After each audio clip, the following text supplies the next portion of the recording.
One of my favorite things that we talk about on this channel are canceled games, just in general.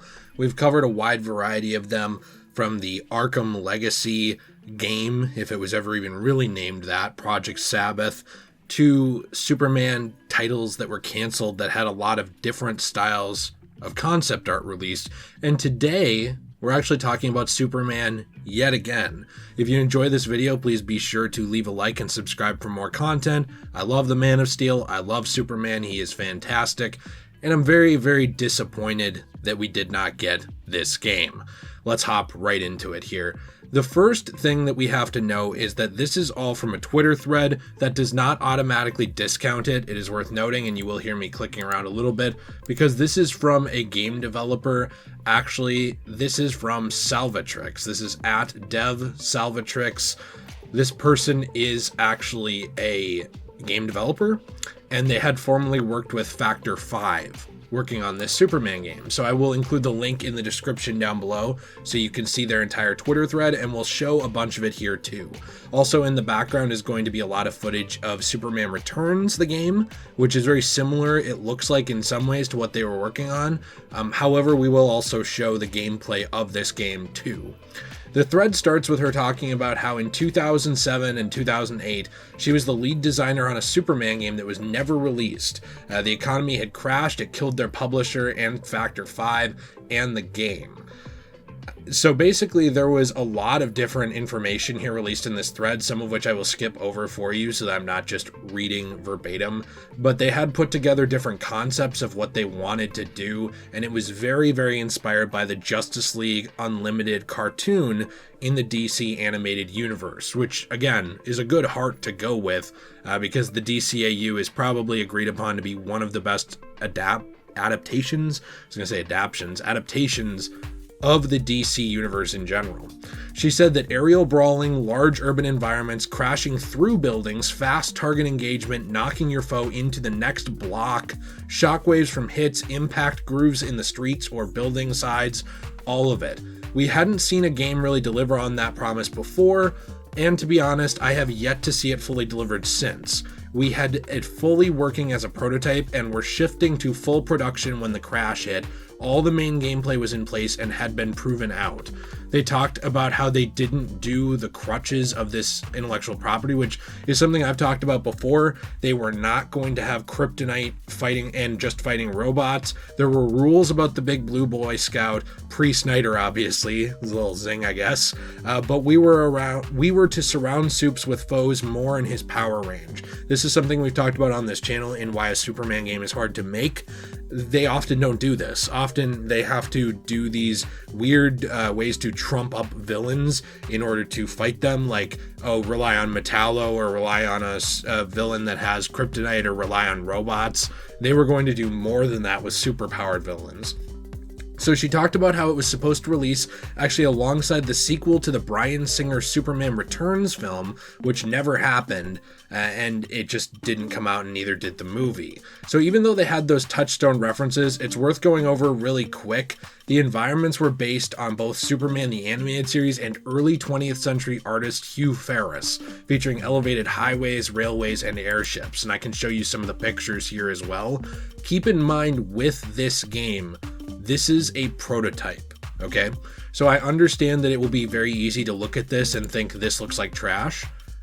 That's how prototypes are. I've had I've had friends who work in game development as well at some actually very big companies.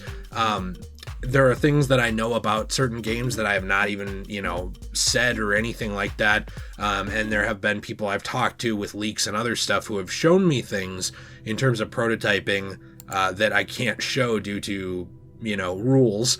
And with that, this is how these games often look in their early stages. This was not in full development yet, but you can see Superman flying around, obviously, and you can see the different city blocks, or some of them. They're very, very minimalistic, obviously. When they were talking about the visual aesthetic, they were doing that animated series style of the game, and they wanted to create a city that felt alive no matter where you were, which, by the way, is very important to point out because that was not the case at all in Superman Returns. That game was horribly blocky. Well, not blocky, like, I was reading off of this tweet and I got distracted. The game was horribly designed in terms of making the city feel alive. There was no life to it at all. But it was designed to be ugly at first so that they could focus on other things and then it would be refined later. They also did have some art explorations as well here that I think are worth noting. One of them is Superman punching Darkseid in the face. And obviously she did talk later on about some of the characters in here, which we'll get to, but I think this is beautifully drawn and an interesting concept. They also showed that Superman was going to fight Doomsday in this game. That was a planned idea for it. We can see a bit of a Superman battle damaged version fighting Doomsday here, who's coming down hard on him, and the city is just crumbling behind them. There was also obviously going to be incorporations of other characters from the animated series like Livewire, who was pretty popular. Definitely not because she was hot as hell. That definitely wasn't it. Not why I and Bruce Timm likely like her. There's a few different images of her as well fighting Superman in this. And Salvatrix also talked about how they didn't want there to be essentially they didn't want it to feel like everything you were running into was just a little toy or just a little thing that you're kind of pushing your way by. They wanted things to react to your power and make you feel more grounded, not just you walk into something and it goes flying because you're Superman. So there was a lot of thought put behind this game.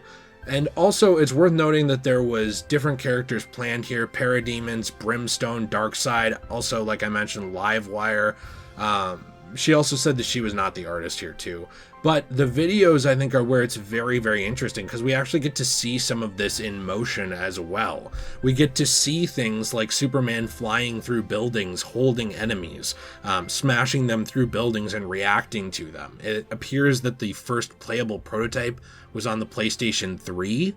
So there was a lot going on here in terms of the actual gameplay. And again, does the game look horrible right now? Yeah, this is not a finished game. But in terms of what this answered, this was answering a lot of the problems that Superman Returns had. This was dealing with things like the fact that in Superman Returns, you'd just smack into a building and it would make a little decal and you'd fall off. This was answering questions like, oh, this city is completely dead. Well, let's change that. Factor 5's game will be better.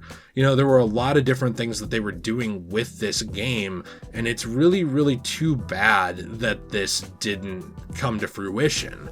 The engine apparently that they were working with could support very large spaces. 100 to 120 city blocks were no problem. They had done smaller set pieces that were about 20 to 25 blocks, which worked better for their gameplay. So there was an episode arc, and it would take place in a series of these smaller maps, but they were still maps. You would still be able to fly around that area. And she did also mention that they weren't just going to limit this to Metropolis. They were going to have different arcs in Metropolis, but also Apocalypse, Krypton, Ruins, the Fortress of Solitude, and even Smallville. I'm really surprised that not a lot of people reacted or interacted with this tweet thread as well from this person, because the proof is in the pudding. It's all here. We see the gameplay. You can even see it here, and I'll link to those sources below, but it's odd that this flew a lot under the radar in terms of her actual post, but it is all over Reddit. It is also being covered by certain people. Podcast Now, Alex, my friend, he got to this before me, obviously. I'm sure Slick Moff will talk about it too, but he's a very busy man, but I'm sure he will. A lot of people have already talked about this. I'm a little late to it, I suppose, but I do really find this interesting and sad that we couldn't see this. When you look at this actual gameplay, like I said, it does look very promising. Is it a prototype? Yeah, it's definitely a prototype. It does not have that detail, but these are addressing, like I said, those issues from previous Superman games like Superman 64 and Returns. This could have at the very least been what Batman Vengeance was to Batman games. Yes, a lot of time it flies under the radar, but it was almost a bit of a proof of concept. It wasn't Arkham, but it was sort of this realization of a cartoon stylized version of Batman in a world that worked well enough. It was good. It handled its subject material well, and it got people to play Batman games and respect them. Rise of Sin Tzu would later come along and upset people a bit, but it was sort of like a proof of concept for the first time in a while of a good Batman game. I think this really could have been that for Superman, where even if this wasn't perfect, if this was not your idea of a 10 out of 10 Superman game, they're addressing a lot of those problems that people have presented to making that game. Again, if you want to hear my full thoughts on why I think it's very difficult to make a Superman game, you should check out my video. It's actually one of my higher viewed videos on this channel, why a Superman game is so hard to make. But these things, the environment, where are you going to be? What are you going to be doing? How do you fight through these buildings without, absolutely killing people? Like, how do you not recreate Man of Steel in this game, but you still make it feel real? How do you fight different enemies without just relying on kryptonite? These things are all shown here in these videos and in these different screenshots, and even the ideas for who to include as well. Darkseid, Doomsday, Livewire, these are characters who can pose threats to Superman. They actually can, without just being Metallo or a robot. These are ideas that really, really would have worked and made this game feel real. It would have made it feel like a Superman game actually should. And I think it's a shame that we don't get to see this. I don't know if there's a playable prototype out there somewhere, but we at least have the footage of it. And it's just another interesting notch in the belt of a WB Games property that really didn't happen, if you want to call it WB Games. I suppose it would be published under, or like licensed out by WB, I suppose, not under their gaming division, 2-Factor 5, but it's a real shame. This looks awesome. It looked cool. It looks like a lot of passionate people were behind this, like Salvatrix. I really hope her career is going well since this. I think this really sucks because this is something that probably would have been a big springboard for everybody who worked on it, if not for the economic crash at the time. It's very sad. It's very sad. I'm interested to hear what you think in the comments down below. I love this idea. I love how it's very inspired by the DCAU. I know this is just a me thing, but I've always sort of considered those games in the DCAU to really be in it and be parts of it. I know there's a whole canon discussion there to be had. It's neither here nor there, but it really could have added on to that world, and I think it would have had a lot of hype going into the Superman Returns sequel, which I also wanted to see. I really like Brandon Routh as that character.